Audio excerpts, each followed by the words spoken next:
사연을 보내주신 모든 분들께 감사드립니다. 구독과 좋아요는 저희에게 큰 힘이 됩니다. 30살 동갑내기 현우와 지윤. 이들은 누가 봐도 부러워할 만한 이상적인 신혼부부였습니다. 두 사람의 인연은 1년 전 친구의 소개로 시작되었어요. 첫 만남의 기억은 아직도 생생합니다. 삼청동의 고즈넉한 카페였죠. 이제 막 날아오를 준비를 하던 스타트업 CEO 현우는 약속 시간보다 15분이나 일찍 도착해 있었습니다. 그는 창가에 앉아 책을 읽고 있었죠. 그 성실하고 차분한 모습에 지우는 첫눈에 호감을 느꼈습니다. 안녕하세요. 윤지윤입니다. 혹시 오래 기다리셨어요? 아니요, 전혀요. 저도 방금 도착했습니다. 발현우입니다. 말씀 많이 들었어요. 현우는 자신의 일에 대해 늘어놓기보다 지윤의 이야기에 귀를 기울였습니다. 저는 지금 중견건설 회사에서 대리로 일하고 있어요. 요즘은 마포에 새로 짓는 공공도서관 프로젝트를 맡고 있는데 친환경 자재를 써야 해서 좀 까다롭긴 하네요. 도서관이요? 정말 멋진 일을 하시네요. 친환경 자재라면 구체적으로 어떤 종류인가요? 저도 지속 가능한 기술에 관심이 많아서요. 자신의 분야와 연결지어 진심으로 궁금해하는 그의 모습에 지우는 마음의 문을 활짝 열게 되었습니다. 현우 역시 마찬가지였죠. 종업원의 실수에도 미소로 답하는 그녀의 차분함은 늘 전쟁터 같은 비즈니스 세계에 있던 그에게 담비와도 같았습니다. 그렇게 시작된 두 사람의 사랑은 결혼으로 이어졌고 강남 삼성동에 멋진 신혼집을 마련했습니다. 현우가 밤낮 없이 일에 얻어낸 결실이었죠. 이삿짐을 풀던 날, 두 사람은 미래에 대한 기대로 가득 차 있었습니다. 여보, 우리 웨딩 사진은 어디에 걸면 좋을까요? 현관에 들어오자마자 바로 보이는 이 벽이 좋을 것 같은데. 그거 좋네. 집에 오자마자 당신 얼굴부터 볼 수 있다니. 그게 내 하루 중 최고의 순간이잖아. 이 화분은 어디에 둘까? 저건 햇빛을 많이 받아야 하니까 창가에 둬요. 우리 새 집에서 무럭무럭 잘 자랐으면 좋겠. 매일 아침 7시, 지우는 정성껏 아침 식사를 준비했습니다. 따뜻한 김이 오르는 된장찌개와 노릇노릇하게 부쳐낸 계란말이. 현우는 언제나 그 밥상을 행복하게 맞이했습니다. 와, 오늘 계란말이는 유독 더 부드럽네. 어떻게 매일 이렇게 맛있게 만들 수 있는 거야? 그건 비밀이에요. 우리 남편한테만 알려주는 특급 레시피. 하하, 나는 정말 행운하네. 늘 맛있는 아침 고마워. 현우가 양복을 입으면 지우는 그의 넥타이를 매주며 마지막으로 옷매무새를 가다듬어 주었습니다. 현관 앞에서의 작별 인사는 그들만의 소중한 의식이었죠. 오늘 중요한 미팅 있다고 했죠? 잘하고 와요, 여보. 응, 걱정 마. 저녁에 맛있는 거 먹으러 가자. 현우의 회사는 빠르게 성장했고 그의 출장도 잦아졌습니다. 하지만 그는 지친 몸을 이끌고 돌아올 때마다 아내를 위한 선물을 잊지 않았습니다. 나왔어. 당신 주려고 뭐 좀 사왔는데. 어서 와요. 또 뭘 이런 걸 다. 피곤했을 텐데. 면세점에서 이 스카프를 보는데 우리 결혼기념일에 당신이 입었던 원피스랑 잘 어울릴 것 같아서. 색깔이 딱 당신 색깔이더라고. 어머, 정말 예쁘다. 고마워요, 여보. 마음이 너무 지훈 역시 자신의 자리에서 인정받는 커리어 우먼이었습니다. 현우는 그런 아내가 늘 자랑스러웠어요. 오늘 부장님께 프로젝트 칭찬받았다며? 우리 지훈이 최고네. 결혼했다고 주저앉지 않고 자기 일 열심히 하는 모습이 얼마나 멋진지 몰라. 당신이 항상 응원해주니까 그렇죠. 저도 당신이 자랑스러워요. 밤이 되면 두 사람은 소파에 나란히 앉아 서로의 어깨에 기댄 채 미래를 그렸습니다. 창밖으로는 한강의 야경이 별처럼 쏟아졌고 그들의 행복은 영원할 것처럼 보였습니다. 여보, 우리 나중에 아이가 태어나면 마당이 있는 집으로 이사 갈까요? 아이가 마음껏 뛰어놀 수 있게. 물론이지. 당신은 꽃을 심고 나는 우리 아들이랑 같이 야구를 하고 생각만 해도 행복하다. 네, 그 순간만큼은 모든 것이 완벽했습니다. 그 누구도 이 완벽한 행복에 균열이 생길 것이라고는 상상조차 하지 못했죠. 결혼 2년 차에 접어들면서 현우의 일상은 격렬한 폭풍 속으로 빨려 들어갔습니다. 그의 회사가 가진 무한한 잠재력을 알아본 싱가포르와 일본의 투자자들이 거액의 투자 제안과 함께 협력의 손길을 내밀었기 때문이죠. 거대한 기회는 그만큼의 희생을 요구했습니다. 현우는 아침 7시에 집을 나서 밤 11시가 넘어서야 돌아오는 날이 허다했고 주말은 더 이상 둘만의 데이트가 아닌 파트너사와의 팽팽한 미팅으로 채워졌습니다. 특히 한 달에 두세 번씩 떠나는 해외 출장은 일상이 되었습니다. 처음에는 지훈도 그를 온전히 이해했습니다. 두 사람의 미래를 위한 중요한 시기라고 스스로를 다독였죠. 그녀는 여전히 현우의 출장 가방을 꼼꼼히 챙겼습니다. 여보, 비타민이랑 영양제 꼭 챙겨 먹어야 해요. 바쁘다고 거르지 말고요. 응, 고마워. 또 이렇게 금방 가게 돼서 미안하네. 이번 프로젝트가 정말 중요해서. 알아요. 우리 미래를 위한 거잖아요. 몸만 잘 챙겨요. 다녀오세요. 하지만 시간이 흐를수록 이해심이 있던 자리를 외로움이 파고들기 시작했습니다. 넓은 아파트에서 혼자 먹는 저녁은 아무 맛도 느껴지지 않았죠. 한때 평온함을 주었던 집의 고요함은 이제 그녀를 짓누르는 적막이 되었습니다. 시차 때문에 맞지 않는 영상통화는 더욱 그랬습니다. 늘 피곤에 절어있는 현우와의 대화는 짧은 안부 몇 마디를 끝으로 허무하게 끝나곤 했죠. 오늘 하루 어땠어? 그냥 똑같았어요. 당신은 미팅 잘 끝났어요? 길고 힘들었어. 보고 싶다. 나도요. 아, 여기는 벌써 늦었네. 당신도 피곤할 텐데 얼른 쉬어요.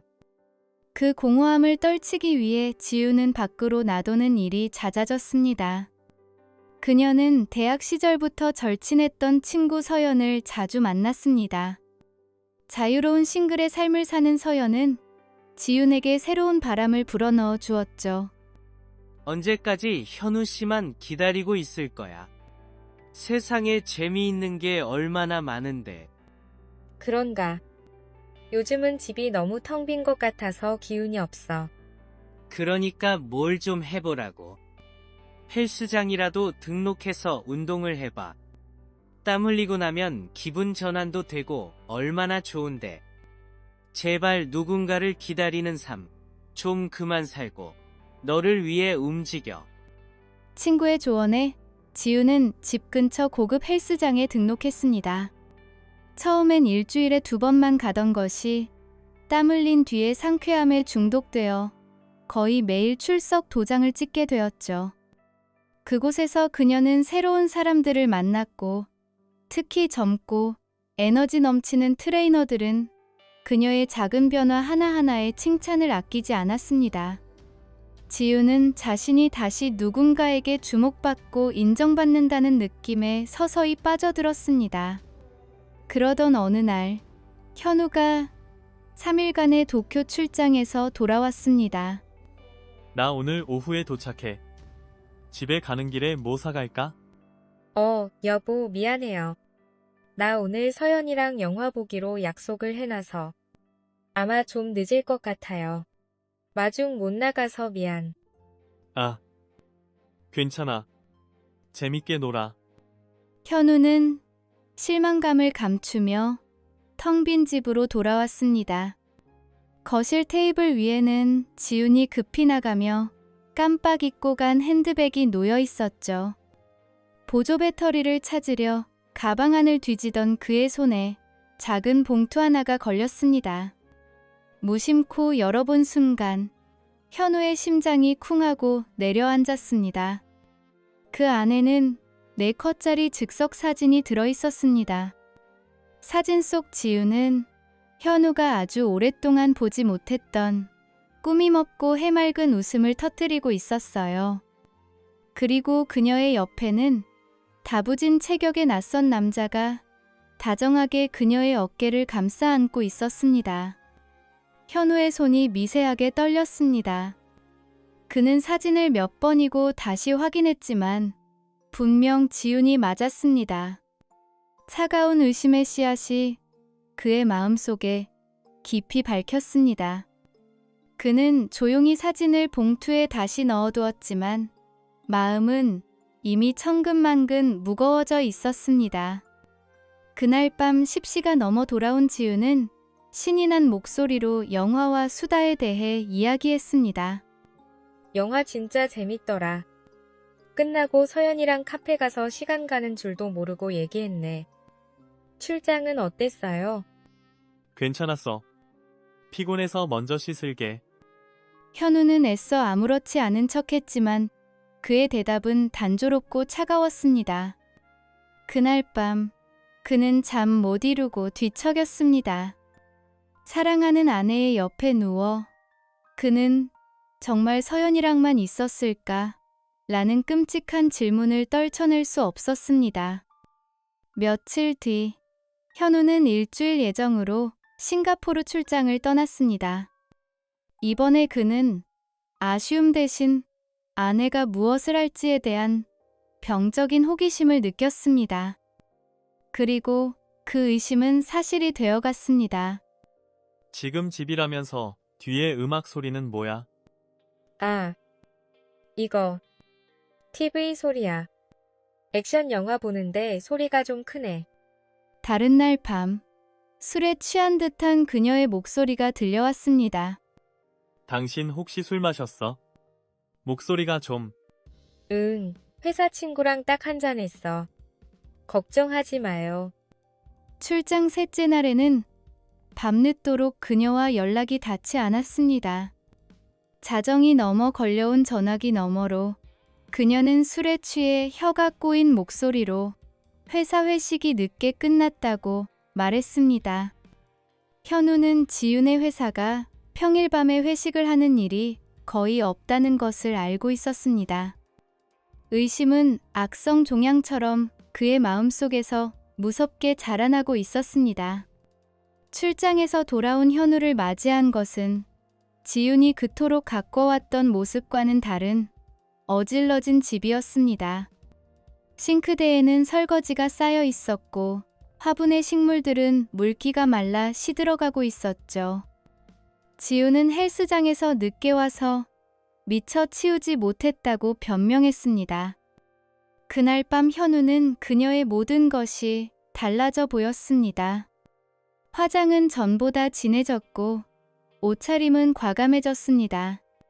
그녀는 수시로 핸드폰을 확인하며 그가 다가가면 화면을 가리기 바빴죠. 향수 바꿨네. 아, 이거? 친구가 선물로 준 거야. 향 어때요? 진하네. 현우는 마치 낯선 사람과 함께 사는 것 같은 기분이 들었습니다. 그는 무언가 아주 잘못되었다고 확신했지만 그 4컷 사진 외에는 아무런 증거가 없었죠. 더 이상 이 불확실한 의심을 견딜 수 없다고 판단한 그는 결국 모든 것을 바꿀 결심을 합니다. 그는 컴퓨터 앞에 앉아 차가운 얼굴로 검색창에 글자를 입력하기 시작했습니다. 강남, 믿을만한 흥신소. 현우는 을지로의 한 낡은 건물에 위치한 흥신소를 선택했습니다. 사무실은 생각보다 깔끔했고 그를 맞이한 것은 이탐정 차분한 인상에 날카로운 눈빛을 가진 중년의 남자였습니다. 현우는 극도의 긴장감 속에서 모든 것을 털어놓았습니다. 의심의 시작이었던 4컷 사진부터 아내의 모든 변화들까지. 아내가 변했습니다. 제가 알던 사람이 아닌 것 같아요. 진실을 알고 싶습니다. 박현우 선생님, 우선 마음을 진정하시고 처음부터 차근차근 모든 것을 말씀해 주십시오. 아주 사소한 것이라도 좋습니다. 이 탐정은 현우의 이야기를 묵묵히 들으며 이따금씩 고개를 끄덕이며 무언가를 기록했습니다.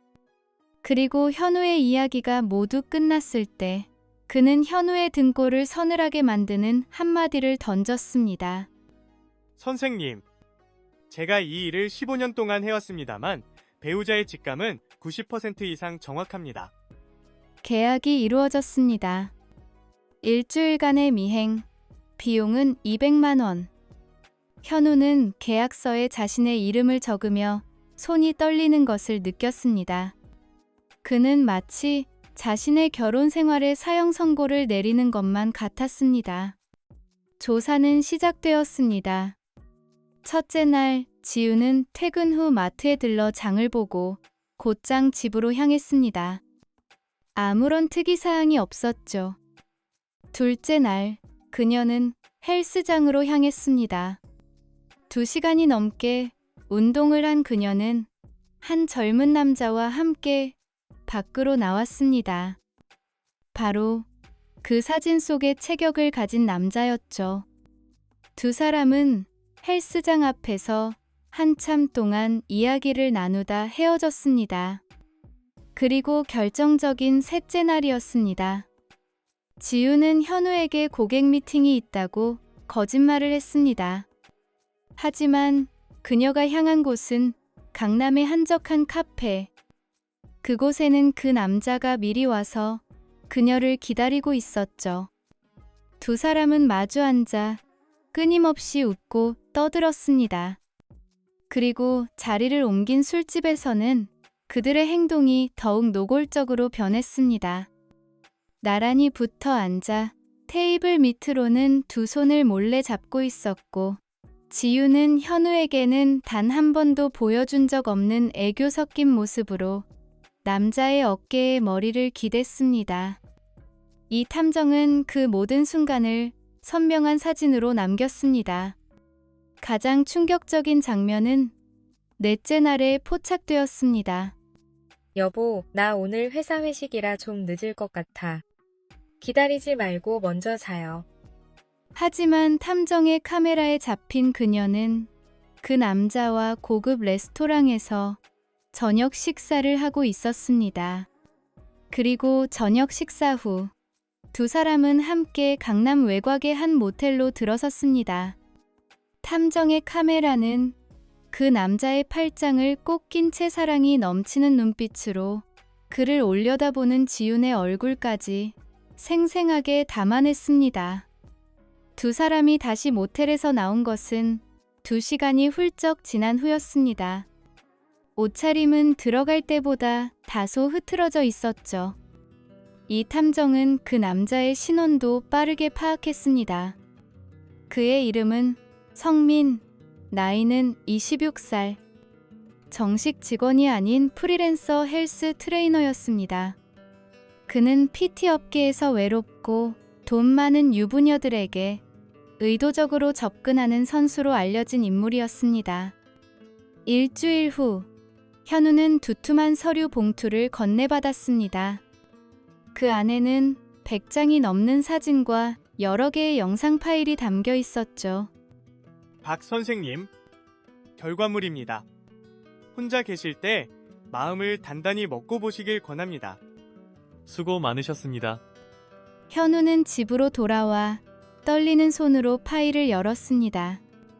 그는 사진 한 장 한 장을, 영상 하나하나를 멍하니 바라보았습니다. 머릿속이 하얗게 비어버렸죠. 거대한 고통과 배신감이 쓰나미처럼 그를 덮쳤습니다. 어느 정도 예상은 했지만 적나라한 진실과 마주하는 것은 상상 이상의 충격이었습니다. 그는 사진 속에서 환하게 웃고 있는 지윤의 얼굴을 보았습니다. 자신이 더 이상 볼 수 없게 된 그 행복한 미소를 그녀는 다른 남자에게 모두 보여주고 있었던 겁니다. 분노와 고통 속에서 현우는 스스로 추가적인 증거를 찾기 시작했습니다. 그는 지윤의 SNS 계정을 확인했습니다. 최근 몇 달간 그와 함께 찍은 사진은 단 한 장도 없었습니다. 대신 헬스장에서 몸매를 과시하는 셀카, 분위기 좋은 카페에서 찍은 인증샷들로 가득했죠. 그리고 거의 모든 게시물 아래에는 최성민이라는 계정이 어김없이 하트 이모티콘과 찬사일색의 댓글을 남기고 있었습니다. 지윤의 뻔뻔함은 현우를 역겹게 만들었습니다. 그녀는 이 모든 사실을 숨긴 채 그의 앞에서 계속해서 완벽한 아내를 연기하고 있었습니다. 아침 일찍 일어나 아침밥을 차려주고, 물론 예전만큼 정성스럽지는 않았지만 출근하는 그를 배웅했습니다. 이제 그녀의 모든 미소와 다정한 말들은 현우에게 위선으로밖에 들리지 않았습니다. 그는 싱가포르에서 돌아왔던 그날 밤을 떠올렸습니다. 친구와 쇼핑을 한다고 거짓말을 했던 바로 그 시간, 그녀는 성민과 함께 모텔에 있었습니다. 그날 밤 그녀의 몸에서 풍기던 낯선 향수의 주인이 누구였는지 그는 이제야 알 수 있었습니다. 그의 내면에서 분노가 용암처럼 들끓어 올랐습니다. 더 이상은 단 1초도 이 기만적인 연극을 견딜 수 없었습니다. 이제 이 모든 위선의 막을 내려야만 했습니다. 현우는 이혼 전문 변호사인 정 변호사와 연락을 취했습니다. 그녀는 현우가 가져온 증거 자료들을 꼼꼼히 검토한 후 단호한 어조로 말했습니다. 이건 무조건 이기는 소송입니다. 박현우 선생님께 유리한 조건으로 이혼할 수 있을 뿐만 아니라 상간남에게 정신적 피해 보상, 즉 위자료 청구 소송도 동시에 진행할 수 있습니다. 그날 밤 현우는 거실 소파에 앉아 지윤을 기다렸습니다. 집안의 모든 불을 끈 채 오직 창밖에서 새어 들어오는 가로등 불빛만이 그의 차가운 얼굴을 비추고 있었죠. 헬스장에서 돌아온 지윤은 명랑한 목소리로 집 안으로 들어섰습니다. 다녀왔어요. 여보, 집에 있었네? 왜 불도 안 켜고 있어요? 현우는 대답하지 않았습니다. 대신 그는 소리 없이 테이블 위로 사진 한 뭉치를 밀어 놓았습니다. 지우는 테이블로 다가와 그 사진들을 보았습니다. 그녀의 얼굴은 순식간에 새하얗게 질려버렸죠. 그녀는 비명을 지를 듯 입을 벌린 채 뒷걸음질 쳤습니다. 이게 뭐야? 어떻게? 더 이상 변명할 필요 없어. 현우의 목소리는 얼음장처럼 차갑고 낮게 가라앉아 있었습니다. 난 모든 걸 다 알아. 그 카페, 그 술집, 그리고 그 모텔까지. 처음에는 지훈도 발뺌하려 애썼습니다. 오해야. 그냥 트레이너일 뿐이라고. 친구처럼. 하지만 현우가 노트북으로 그들이 모텔에 들어가는 영상을 재생하자 그녀는 완전히 무너져 내렸습니다. 그녀는 그 자리에 주저앉아 현우의 다리를 붙잡고 아이처럼 울며 매달렸습니다. 내가 잘못했어요. 여보, 내가 정말 미쳤었나 봐. 너무 외로워서. 당신은 항상 일만 하고 나한테는 관심도 없었잖아요. 그래서 현우는 그녀의 손을 뿌리치듯 떼어냈습니다. 외로움이 배신의 핑계가 될 수는 없어, 지윤아. 당신의 그 한 번의 실수가 우리 관계를 전부 끝내버렸어. 우린 더 이상 함께 살 수 없어. 이혼하자. 현우의 말은 단호하고 무자비했습니다. 지유는 더 이상 되돌릴 수 없다는 것을 깨달았습니다. 소송은 신속하게 진행되었습니다. 이혼 소장과 상간남 성민에 대한 위자료 청구 소장이 동시에 발송되었죠. 3천만 원의 위자료 청구 소장을 받은 성민은 처음에 오만한 태도는 온데간데 없이 공포에 질렸습니다. 그에게 3천만 원은 감당할 수 없는 거액이었죠. 직장을 잃고 평판이 무너질 위기 앞에서 그는 급히 지윤에게 전화를 걸었습니다. 누나, 이거 어떻게 된 거야? 나보고 어떡하라고? 나도 몰라. 나도 지금 죽겠다고. 당신 일은 당신이 알아서 해. 지윤은 소리를 지르며 전화를 끊어버렸습니다. 버림받았다는 것을 깨달은 성민은 자신의 인생을 망치기보다는 깨끗하게 끝내는 쪽을 택했습니다. 그는 변호사를 통해 위자료를 깎는 조건으로 합의했고 지윤과의 모든 연락을 끊었습니다. 지윤은 부모님에게 도움을 청했습니다. 그녀의 부모님은 처음에는 충격에 빠졌고 이내 분노와 수치심을 느꼈습니다. 그들은 현우를 찾아가 무릎을 꿇고 딸의 잘못을 빌었습니다. 박서방, 제발 우리 딸을 용서해 주게. 아직 젊은 애들이 실수할 수도 있지 않나. 제발 한 번만 기회를 주게. 하지만 현우는 정중히 그들을 일으켜 세우며 말했습니다.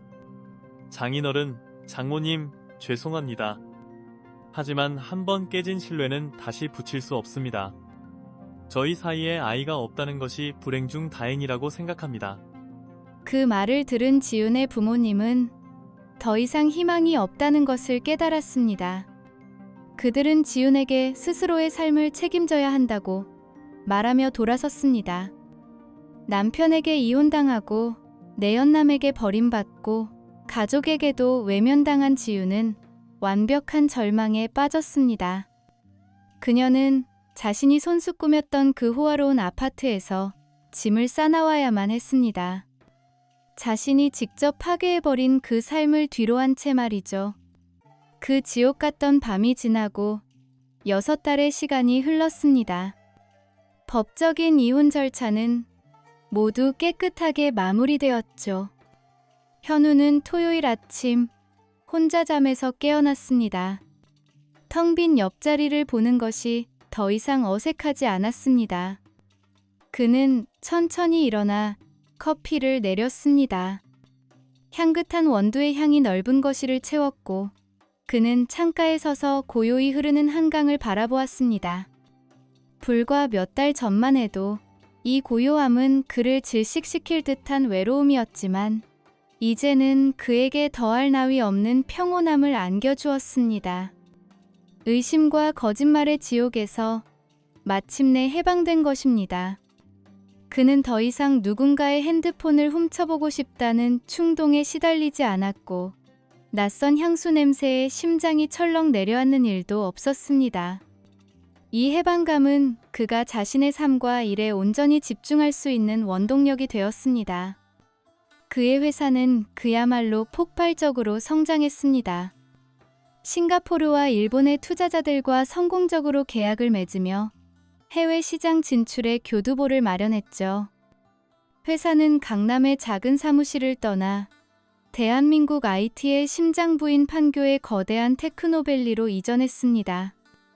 허니 트인 새 사무실에서 현우는 직원들과 함께 새로운 프로젝트의 미래를 논의하고 있었습니다. 싱가포르 지사와의 협력 모델은 성공적이었습니다. 이 데이터를 기반으로 일본 시장에 맞는 현지화 전략을 더욱 공격적으로 수정해야 합니다. 김 팀장님, 관련 데이터 분석은 언제까지 가능하겠습니까?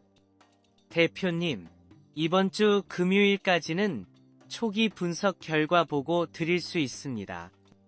이번 싱가포르 런칭 성공, 모두 대표님의 해안 덕분입니다. 정말 축하드립니다. 아닙니다. 모두 밤낮 없이 애써준 우리 팀원들 덕분이죠. 자, 그럼 다음 안건으로 넘어가겠습니다. 그의 목소리에는 자신감이 넘쳤고 그를 바라보는 직원들의 눈에는 신뢰와 존경이 가득했습니다. 그는 더 이상 사적인 감정에 휘둘리는 불안한 남자가 아니었습니다. 모두가 따르는 존경받는 리더로 굳건히 서 있었습니다. 일뿐만이 아니었습니다. 현우는 자기 자신을 돌보는 시간을 갖기 시작했습니다. 그는 시간이 없다는 핑계로 까맣게 잊고 살았던 대학 시절 가장 좋아했던 스포츠인 테니스를 다시 시작했습니다. 주말 아침이면 그는 어김없이 테니스 클럽에 나가 코트를 누볐죠. 라켓에 공이 맞는 경쾌한 소리, 온몸을 타고 흐르는 땀방울 속에서 그는 살아있음을 느꼈습니다. 복잡했던 머릿속이 맑아지고 지난 상처들이 땀과 함께 씻겨나가는 기분이었습니다. 가끔은 클럽 사람들과 가벼운 점심 식사를 하며 세상 돌아가는 이야기를 나누기도 했습니다. 그러던 어느 날, 과거 그와 지훈을 모두 알던 대학 동기가 어색하게 입을 열었습니다. 저기, 현우야. 내가 얼마 전에 우연히 지훈이를 봤는데 좀 많이 힘들어 보이더라. 현우는 마시던 물컵을 천천히 내려놓았습니다. 그의 표정에는 아무런 변화가 없었습니다. 그래? 잘 지냈으면 좋겠네. 그저 그뿐이었습니다. 그의 무심하리만치 평온한 반응에 동기는 오히려 당황했죠. 현우에게 지훈은 이제 정말로 과거의 한 페이지에 머물러 있는 희미한 이름일 뿐이었습니다. 그의 마음은 더 이상 그 어떤 소식에도 흔들리지 않았습니다. 이혼 후 1년이 지났을 때 현우는 새로운 관계를 시작할 준비가 되었음을 느꼈습니다. 하지만 그는 결코 서두르지 않았습니다. 그는 테니스 클럽에서 만난 지적이고 독립적인 건축가 수진과 가까워졌습니다. 두 사람은 독서라는 공통된 취미를 가지고 있었죠. 현우 씨, 요즘 백핸드가 정말 날카로워졌어요. 따로 레슨 받으세요? 아, 수진 씨. 아닙니다. 그냥 다시 즐겁게 치려고 노력 중입니다. 참, 지난번에 추천해주신 소설, 정말 감명 깊게 읽었습니다. 주인공이 과거의 상처를 잊는 게 아니라 그걸 딛고 일어서는 방식이 특히 인상적이더군요.